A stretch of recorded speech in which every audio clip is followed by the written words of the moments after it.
It's Talk of Iowa from IPR News. I'm Charity Nebbe. For a teenager, getting a driver's license represents a huge leap in independence and personal freedom. For aging drivers faced with the possibility of losing their license, it's also an issue of independence and personal freedom, but this time it's a fear of what they stand to lose. This hour, we'll talk about how our abilities change as we age, how to spot danger signs in ourselves and others, how to make a mobility and transportation plan that can help us maintain independence, and how to start hard conversations with loved ones who should no longer be behind the wheel. We also want to hear from you this hour. Have you navigated this challenge personally with a loved one? We want to hear all about it. The good, the bad, and the ugly. You can give us a call, 866-780-9100. You can send email to talkofiowa@iowapublicradio.org. My first guest today is Justin Mason. He's an associate research scientist at the University of Iowa's Driving Safety Research Institute. Justin, hello. Good morning. Thank you for the beautiful introduction. Well, it's wonderful to have you here. And you've been doing this research for about 10 years. Everyone ages just a little bit differently, but tell me what kinds of patterns we see as people age with regard to driving.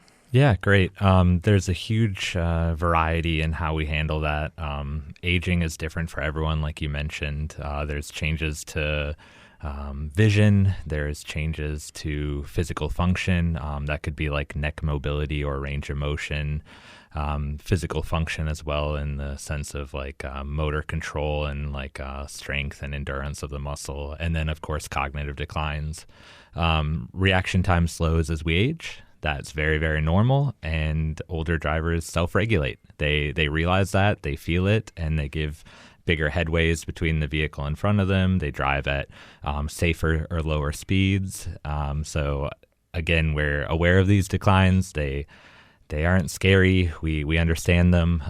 It's just trying to delay those declines as much as possible. It also sounds like it's a blend of physiology, but also psychology. 100%. That's my background, is physiology and psychology. And there's a decline of everything. It could be neuro, it could be brain structure and function, and it could just be the body in general. So when older drivers are making these changes, are compensating for their changing bodies, their changing brains. Obviously, not all of this is thought through. It may just sort of be a reaction to how the space feels. But that sounds like a positive thing. Is it positive? Does it make them safer on the road and people around them safer? Oh, certainly. They're a very safe driving cohort or a population. They're if they're aware of these declines, they do a lot to self-regulate and prevent themselves from being in difficult situations, which could be like left turns across traffic. It could be driving at like higher speeds or in congestion, driving at night, which can be trickier with lights. So there's a lot of things that are like riskier driving scenarios or events, and older drivers tend to stray away from those. So they maybe recognize that they're becoming more difficult. But I think driving is very similar to walking, where like we see these changes that occur, we're aware of them, we try to change our life space so we're living on one floor rather than going up and down stairs. Maybe we're not sprinting for a few miles anymore, and it's very similar. So it's such a good analogy comparing driving and like crash risk to fall risk. You mentioned vision. How much of a correlation do we see between risk driving and reduction in the ability to see? Yeah, so like just visual acuity is not going to be a strong predictor. There's cutoffs, which we know are really important. If you're kind of leaning towards being legally blind, maybe then visual acuity could be a predictor. But as far as just like a linear predictor, it's really not a great one. Interesting. Same I would with expect reaction time. I would expect both of these to be more strong in the prediction category. Yeah, and I think that just speaks to the nature of driving. It's very complex, you use a lot of different systems, and it's a behavior. It's not something that's easy to measure. Like determining who is a good driver it's not as objective as you'd think. So the danger of crashes also, I mean, obviously, as your driving ability decreases, the danger of getting into an accident is greater. But the danger to yourself is also significant in this. Obviously, you don't want to hurt anybody, but aging drivers also have a hard time dealing with those crashes, right? Yeah, the fatality rate's going to be a lot higher because there's a frailty that occurs too. So there's like bone mineral density decreases. So being involved in a crash can be much more fatal and severe for an older driver if they are involved. But a lot of times that's happening at lower speeds and in different areas that they're more familiar with. So again, they're a pretty safe population. And you're right that it has to do with the older driver that we're talking about, but then also the greater population or the people on the road, vulnerable road users, pedestrians and whatnot. So as you research this and work to understand it more, what is your goal? What is the outcome you want? It'd be nice if I made that comparison to walking again. Like if you don't use it, you lose it. And that's like a very common thing that we say in like physiology or in exercise physiology, right? So as you start to cut down your life space and your community mobility, you're going to start, these skills are going to degrade. So I think trying to find that balance of being safer on the road, but also not like completely shutting down something like driving at night, driving in traffic, like driving in, like maybe just trying not to like cut down your space so much and trying to delay that. But we see those patterns 10 years out.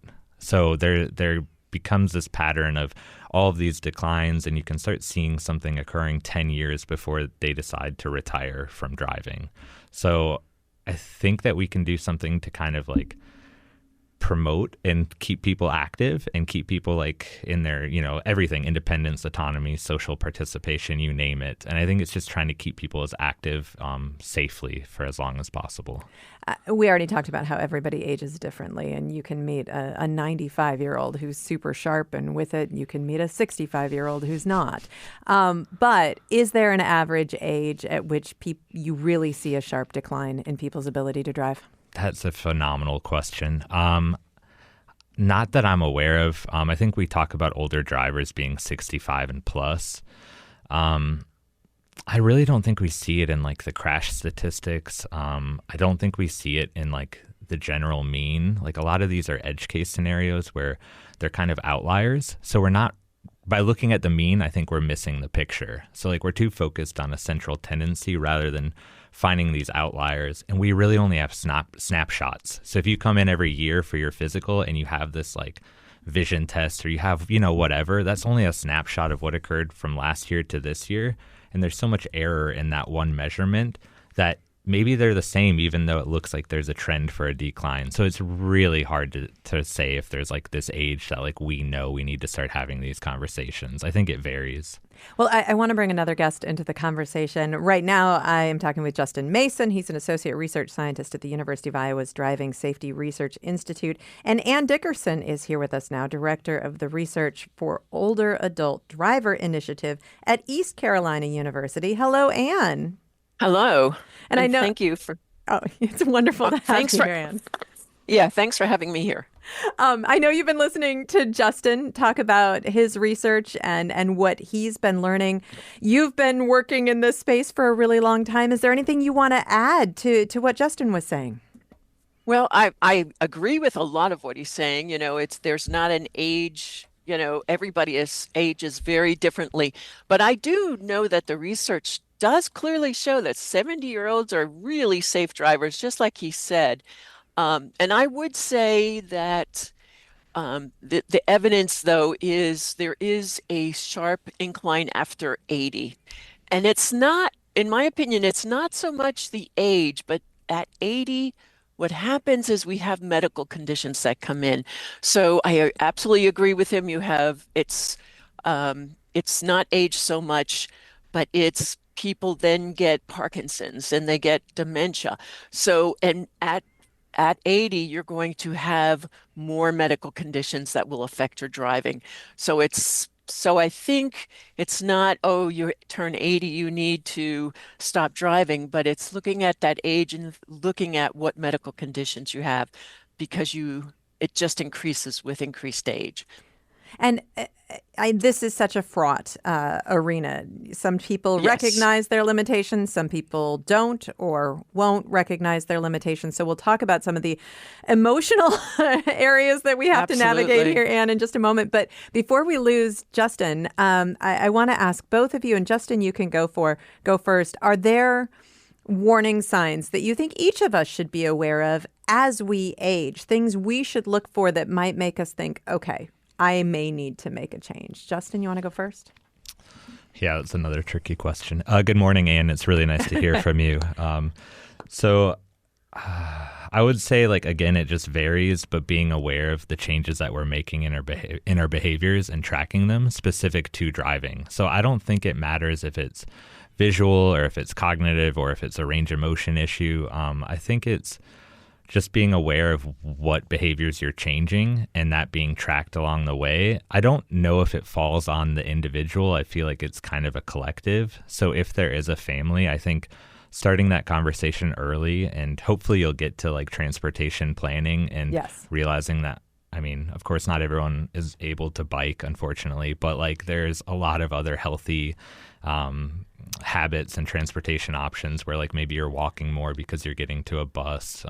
There's such thing as Uber and ride hailing now. So we aren't as reliant on driving. I mean, in the US, it's very different than other countries. But yeah, I think just looking at these behaviors and tracking them, whether it's something that's just, I would be focused on your own behavior and just trying to figure that out. Well, Anne, I'm going to give you the opportunity to respond to that after Well, a I break. absolutely, So yeah, I am. Sorry. we just need to take a short break here. So just a moment. Anne Dickerson is here. She'll be with us after the break, director of the Research for Older Adult Driver Initiative at East Carolina University. Justin, thank you so much for being here today. Thank you very much. I've been talking with Justin Mason, an associate research scientist at the University of Iowa's Driving Safety Research Institute. And this hour, we are talking about aging drivers, how our skills change as we age, how to identify those warning signs for ourselves or in others, how to make a mobility and transportation plan, how to have hard conversations. We also want to hear from you with your questions and experiences. Give us a call at 866-780-9100 or send email to talkofiowa@iowapublicradio.org. This is Talk of Iowa. It's Talk of Iowa from IPR News. I'm Charity Nebbe. This hour, we are talking about aging and driving. We're talking about how our bodies and brains change, how that affects our driving abilities, how to spot danger signs in ourselves and others, how to make a plan, how to have some hard conversations. And we would love to hear from you this hour. You can give us a call at 866-780-9100 or send email to talkofiowa@iowapublicradio.org. Share your story. How have you navigated this in your family? With me right now is Anne Dickerson, director of research for Older Adult Driver Initiative at East Carolina University.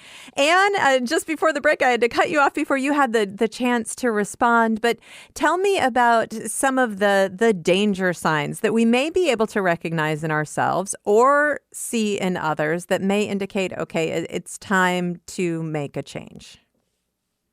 Well, and it's a really good question, and I agree with Justin, who spoke about watching us walk and our physical abilities. But in my opinion, with all our vehicles, technology, it really is about cognition. And just as he said, visual acuity is not that important. And I would say that physical ability is not nearly as important as cognition. So what kinds of things do you see? It's look at driving as an everyday activity. So if a family member is not able to manage their medications anymore, so they've given that task, they can't organize them, they have difficulty making a meal and planning a meal or going shopping to organize and make a shopping list, if they have difficulty with their banking and finances. So if family members, the adult children have taken over those activities, it's really important to look then at driving, because driving is the most complex activity that we do. the difficulty and the reason people say, oh, they're still able to drive is because driving is something that it's overlearned. It's just like you say, it's like riding a bicycle. You can get in the car and everything is so automatic. It's when there's something that unusual happens. And somebody, I hear all the time, oh, she drives really slow, it's safe, and he just goes to the grocery store and to church. I think they're fine. Well, um, they're not necessarily fine. You hear stories of there's a road construction and they have to go down a street and they're lost because they can't problem solve to get back, Right. just as they can't problem solve their medication. I can imagine that there are probably some older drivers or, on their way there drivers listening to this conversation a little bit defensively. And it's actually Sure. part of your work to extend that driving lifespan for older adults. Absolutely. I mean, I really think it's a very small population that we really are concerned about. These are the individuals with significant medical conditions or significant dementia. For the vast majority of older adults, yes, you have to watch the changes and self-regulate, and that's what Justin talked about, and it's so true. I really believe that there's lots of things we can do to extend our driving lifespan. I live in Eastern North Carolina. I mean, it's very difficult to get around without a vehicle. So I work really hard to educate people for example, there a lot of road design has really improved our safety. Always use a left protection to make a left-hand turn. Don't try to make a left turn in a four-lane road. Go to the right and just get around. Certainly use GPS and navigation when you're going to someplace unfamiliar. Those are the kind of risky maneuvers that you can avoid by using technology. And I always say, when I speak to older adult groups, I say, get as much technology as you can afford because clearly the research is showing that technology in our vehicles keeps us safer. That is 100% true. But I want to read this email from Yeah, William, who sure. he makes a slightly different point about it. He says, my father-in-law drove well into his 90s. His driving skill was reduced more by the enhanced safety features in his vehicle than by his ability to drive. He would be distracted by lane-changing alarms or other alarms of cars close to him. That seemed to be what reduced his ability to drive, and he decided to give up his driver's license then. That's an interesting take on it. I mean, some of these new technologies can be very different than the habits that we have created.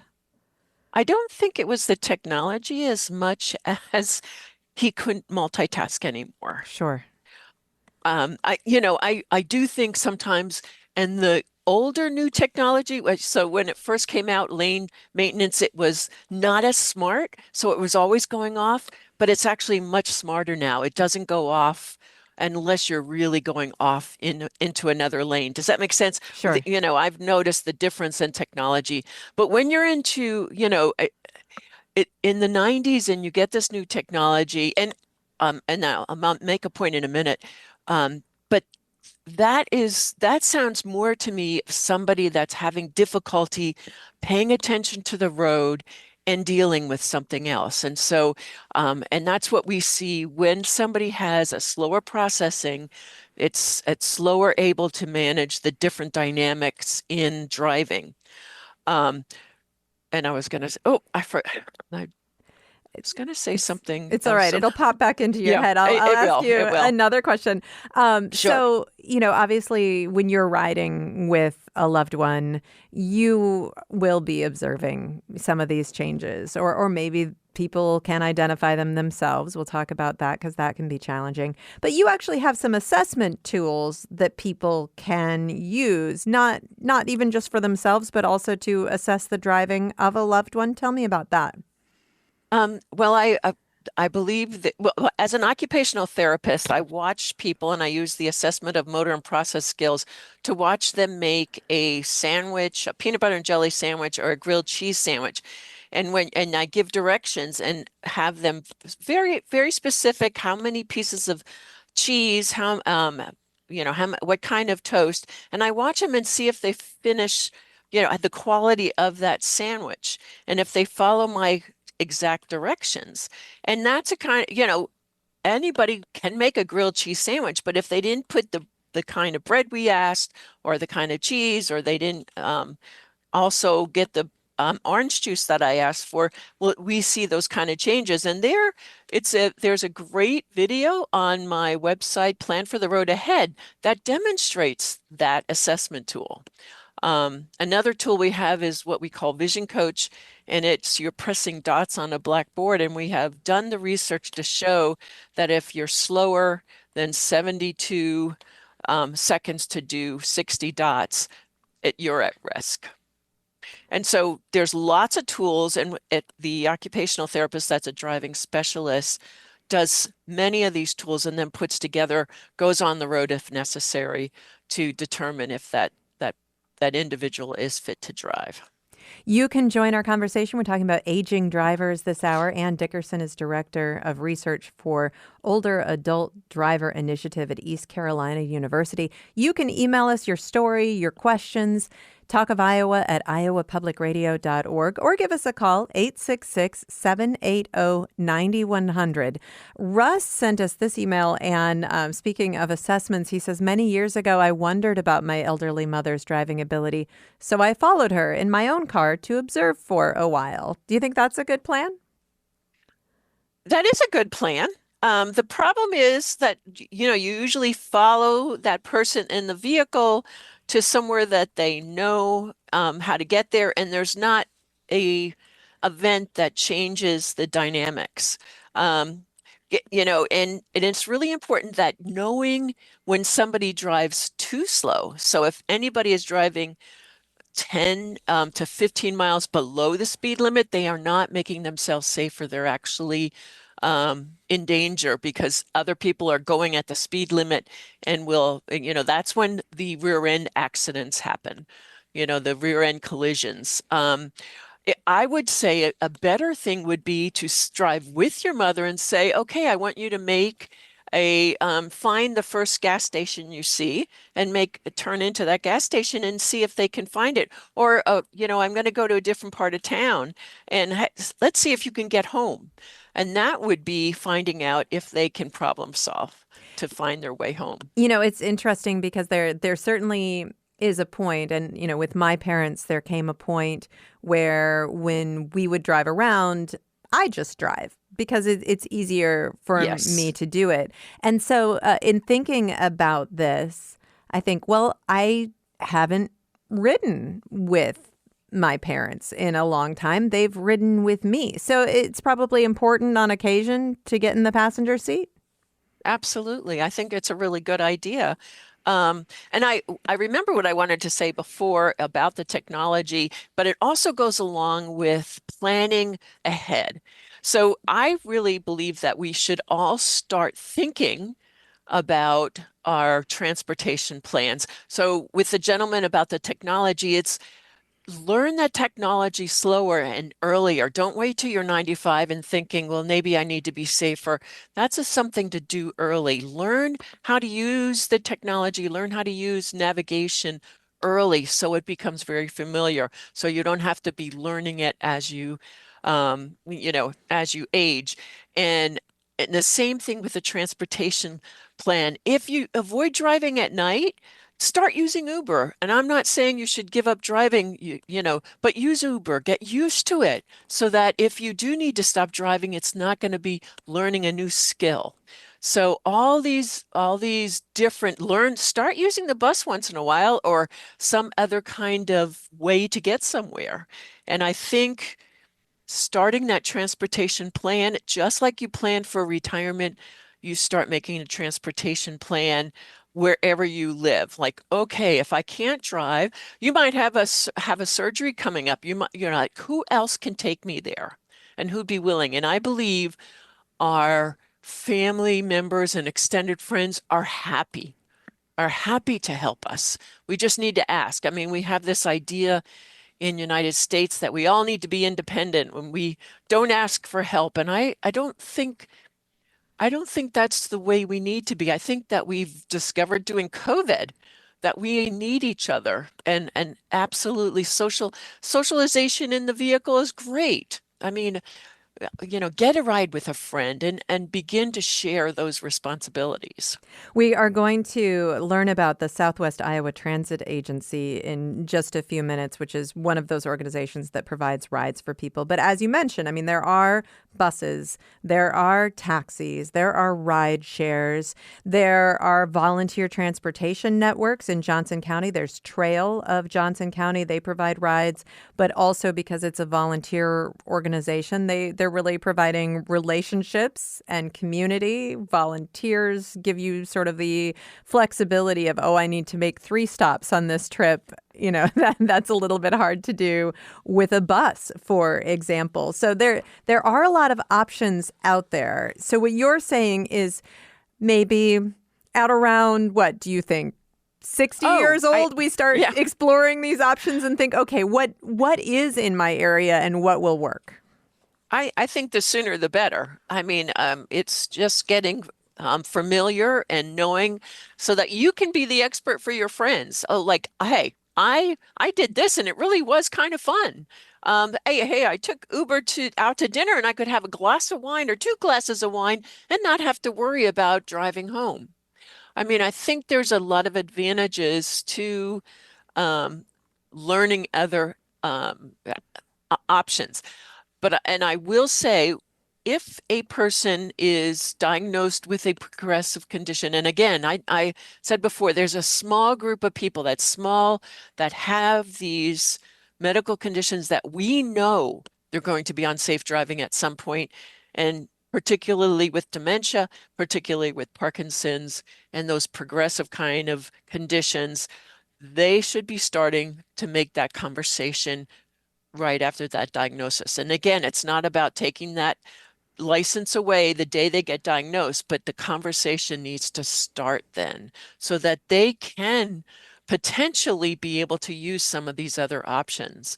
Because at a certain point where driving will not be an option is because they can't learn. So those other systems won't work. Right.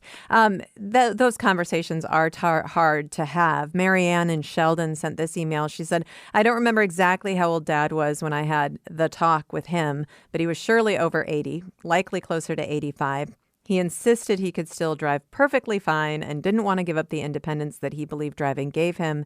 To convince him to hand over his keys, I said, do you remember how your mom and Grandma B didn't want to give up driving? Do you remember how stubborn they were when you knew it was time for them to stop driving? Well, don't be stubborn like they were. I also asked Dad to give me an honest answer to this question. Are your reflexes still strong enough that if a young kid darted out in front of you for whatever reason, you'd be able to brake fast enough to prevent hitting that kid?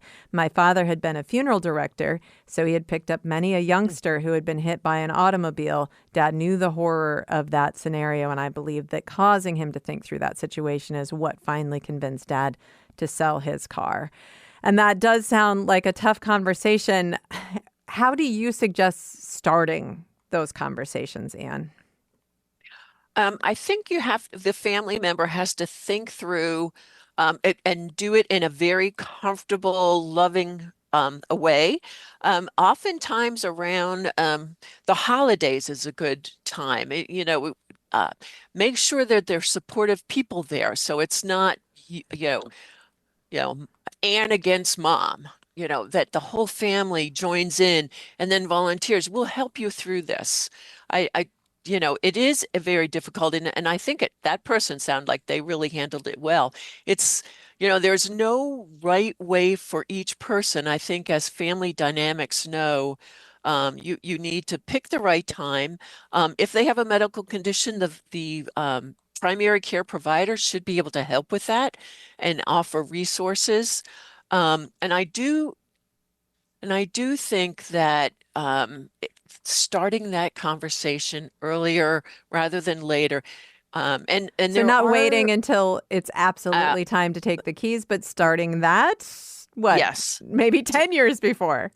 Yes, I mean the sooner the better. So when you start driving your parents around, that's the time to talk. Well, I've been driving you guys around. It's like, have you thought about like finding another way around or moving where you don't need your car anymore? I Well, mean, that's we're going to have to take another short break. We'll be back. Anne Dickerson is here with me, Director of Research for the Older Adult Driving Initiative at East Carolina University. We are talking about the challenges of aging drivers, maintaining that independence, recognizing some of the danger signs, and understanding when it is time to give up the keys. More in just a moment. This is Talk of Iowa from IPR News.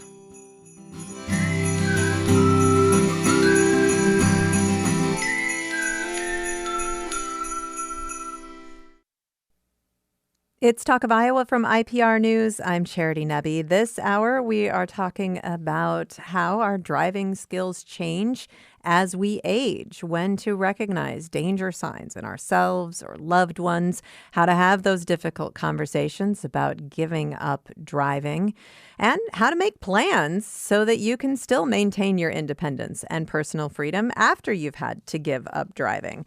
With me right now is Anne Dickerson, Director of Research for the Older Adult Driver Initiative at East Carolina University. And Anne, before we bring our next guest into the conversation, I want to give you an opportunity to kind of finish that conversation about having these difficult conversations. Do you have some suggestions for how to bring up this topic in a non-threatening way? Because this is so important to people, that the ability to drive can be so intertwined with our personal identity and our ideas of, whether or not we are still living a viable life. So how do you approach it in a way that works?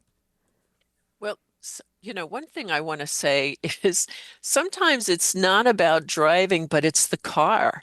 For us as baby boomers, and I'm a baby boomer, we grew up with the car. So it's we think of, go back to drive-in movies and, we think of Grease. I mean, it was all about the car. So sometimes it is just the car is part of us. And so it would be okay to keep that car and have it there. But we need then to talk about, um, how we need to decrease where we drive. So if someone starts to have slower processing, it's really important to then, as Justin said, shrink the life space. However, there does come a time where they're just not safe anymore. And I absolutely believe that there are occupational therapists that are able to do evaluations that will give and be able to start that conversation. So when a family member sees and starts to have a conversation and that the older adults not listening or not paying attention, bring an expert in, have them be evaluated for other IADLs or for driving. There are driving specialists. Um, Especially occupational therapists they're skilled at this, and they're skilled at the conversation because they can do an on-road or some of the other assessments and look at the specific skills that make them at risk. And Anne, I Um, know you're not in Iowa. In right. Iowa, the older you get, the more often you have to renew your driver's license. So you do hope that that is a safety net that will catch people when their skills decline to the point where they really should no longer be on the road. I'll say from personal experience, and this was quite some time ago, my grandfather insisted on driving. He was a terrible driver. He was a very dangerous driver, and he kept getting his driver's license renewed. And he was like, "Oh, the little girl at the DMV helped me out a little bit with that," or things like that. And it was incredibly frustrating because he wouldn't stop. And we were hoping that an official would make it stop. Well, I do think there's progress in that area. And actually, Iowa's DMV has been a forefront in some of the research and ways of enhancing the desk staff to know what to look for. So I think things have really been progressive. There's a lot of education being developed by NHTSA, National Highway Traffic Safety Administration. There's more attention for law enforcement, and actually that is a real key. I have done education for law enforcement, and getting a ticket and a citation is really a red flag for a family. And law enforcement has gone from, oh, we don't want to give a ticket to grandma, to really trying to identify those at-risk drivers, the individuals that they stop and are confused at where they are. So I do think we're making progress. And I do think that the desk staff at the DMV is trying to, but it's trying to screen people. Unfortunately, the people have good days and bad days. So if they come in on a good day, they may not catch that.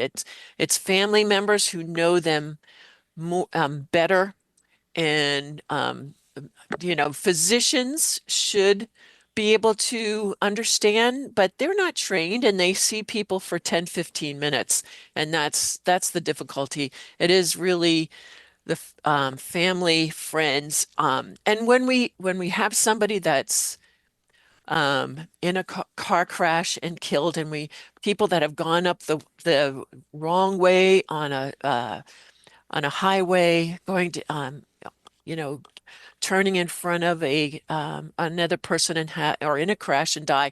I believe there were people that knew that person shouldn't be on the road, and we need to say something. We need to, and it's hard, but if you see it, say something, just like we do with abuse. We need to, if we see it, we need to say something. That's all I. And we have a caller on the line. Rob is on the line in Cedar Rapids. Speaking of experts, Rob has a little bit of expertise as well. Hello, Rob. Yes, hi. I was a driver ed instructor for many years, back when it was actually a teaching endorsement.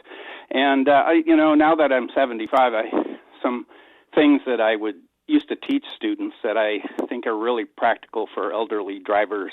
One of them that was my favorite was what I used to call the UPS rule. Don't back up when you don't need to.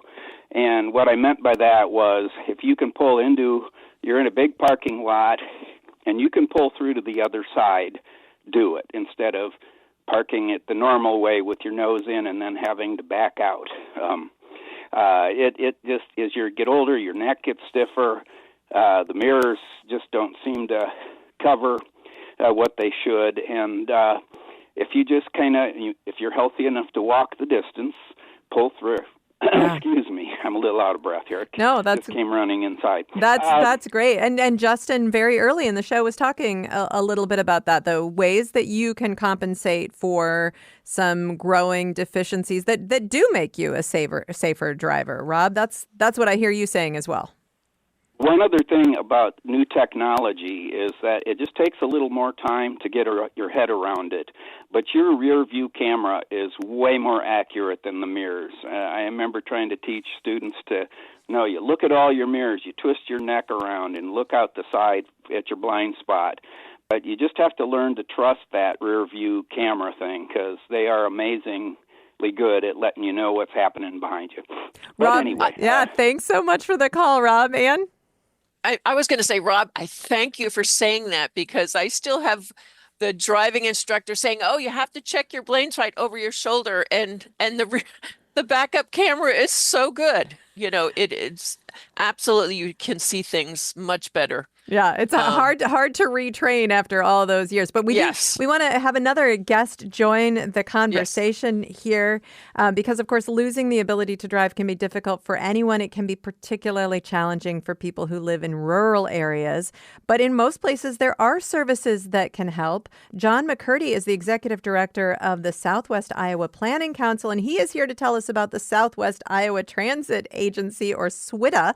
Hello, John. Good morning, Charity. Thank you so much for having us on. This is a great discussion you're having. Well, thank you so much for being here. And John, give us a little bit of an overview because, of course, Southwest Iowa, there is a lot of rural territory in Southwest Iowa. And this is a challenge that I'm sure many, many drivers face. What can you provide with SWITA? Absolutely. So you're right. Our region that we cover, which is 8 counties, I like to often say, I mean, it is the same size as the state of Connecticut. And our largest city that we serve is Atlantic with 7,000 people. So there's a real perception that, maybe there aren't any services out in such a rural area. And in fact, what I find is that in reality, in some ways, Iowa has done a better job than most states in investing in rural transit because it is, so much of our state is rural. SWITA is one of 16 rural public transit agencies across the state. All 99 counties in Iowa have a transit agency. And we do provide workforce transportation, transportation for the elderly, transportation for the disabled, school transportation, all those things that you imagine, when you think about like an urban transit system, we just do it in a rural area. The biggest barrier that we have is not so much service. I mean, we have 100 vehicles and 75 drivers spread across the region, is just knowledge and perception. There's a big gap in terms of what people perceive that SWITA bus can do, because a lot of people think, well, you must be disabled or you must be low to income or elderly to ride, when in reality, yes, we have as a society have decided to invest in the service because of those populations, but we all benefit from that service. So anybody can use the SWITA bus? Absolutely. In fact, the majority of our ridership are not what you might assume in terms of elderly and disabled. We take a lot of folks to work. We have some large meat processing facilities in our region and a decent-sized immigrant community. And again, that group is used to riding a bus or accessing public transit. I'm a land use planner by trade, and I understand that, we as a society are very much focused on our independence in cars. And so that's where, the discussion about having that conversation, having the plan, because I don't know how many folks we have come in. It's almost like a hip replacement, right? You hear so many people that say, "Oh my gosh, I wish I'd done that sooner," and that's kind of where we come in to play. Is that yes, start using the service so that you understand it, you understand how to access it. We try to make it easy, but like anything, of course, there's a learning curve on doing that, and just obviously you have to plan ahead. That I think that's something that we of course us drivers take for advantage that we can just hop in the car and go, and we don't want to have to think through, okay, when are our appointments, when should I go get groceries, things like that you do have to take into account with public transit. But we find that once you kind of figure that out, gosh, the convenience of not having to maintain the vehicle. Sure, you like earlier you said, keep the car in the garage and take care of your baby, but go ahead and leave the driving to us. And I mean, it's incredibly affordable as well. This is a public service. How much does it cost to ride the SWITA bus? Right. So in our larger communities, so like Atlantic, Harlan, Missouri Valley, Red Oak, Shenandoah, Glenwood, et cetera, we operate a taxi service, and for elderly riders, we have a grant through the Connections Area Agency on Aging. It's $2.50 each way. For the general public, it's $3. So in reality, you're getting Uber-like service, which you can call up, same day, be picked up as soon as the next few minutes in most cases, for what is in essence $5 round trip. So it's very affordable, and we benefit from the fact that the Iowa Department of Transportation and the Federal Transit Agency have they've invested in this. This is our tax dollars at work, and we want people to utilize it. And not every one of the regions in Iowa has a taxi service like you, John, but every region does have some kind of service. So people can just find out what's available in their area? Absolutely. So all of us do what is called demand response, and the taxi service that we operate, I will say, is a little bit unique in its flexibility. But the demand response service overall statewide, the standard there is 24 hours. So you can book an appointment 24 hours in advance, which again, we all have to shift our thinking a little bit to planning ahead. But at least with that, 1 day in advance is not as inconvenient, I think, as some people imagine when they think about, Right. I'm going to have to get on the bus. I don't know how that's going to work. And if it allows you to stay in your home, it means the world. John, thank you so much for talking with us. No problem. Thank you. John McCurdy is Executive Director of the Southwest Iowa Planning Council. He's telling us about the Southwest Iowa Transit Agency, or SWITA. And Anne, we just have a moment left. And, thinking about even requesting the SWITA bus to come to your home and pick you up, or whatever transit is available in your area, thinking about these rideshare apps or taking the public bus, those things could be overwhelming or maybe even frightening to someone who's never done it before. Do you recommend to family members that maybe you get on that bus with your loved one for the first time or two to help them see that it's not something that they can't accomplish themselves? Oh, absolutely. I mean, I think, click into those grandchildren. I mean, sometimes the adult children, it is overwhelming for a grandparent, or they don't want to do it, but those young, grandchildren, they're going to listen to them, and what a wonderful experience to go on the bus with your grandmother or grandfather, and show them how it works. Show them how the Uber apps work. And I absolutely think that's a wonderful event to do. And you also suggest if you've got a grandkid or a niece or nephew, somebody close by, pay them to give you rides. It's a great part-time job for them, and you get that time with them as well. Yeah. Yes, I think there are people, I think there's many people in our communities that would be delighted to offer rides. And I have films on Plan for the Road Ahead that we're gonna show how to make that transportation plan. So look for that on our website.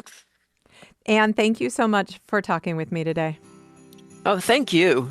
Anne Dickerson is Director of Research for the Older Adult Driver Initiative at East Carolina University. The website she's talking about is planfortheroadahead.com. We've been talking about aging and driving today. Talk of Iowa is a production of IPR News. This show was produced by Caitlin Troutman with technical support from Nev Kelly and Jackson Trotman. I'm Charity Nebbe. This is Talk of Iowa.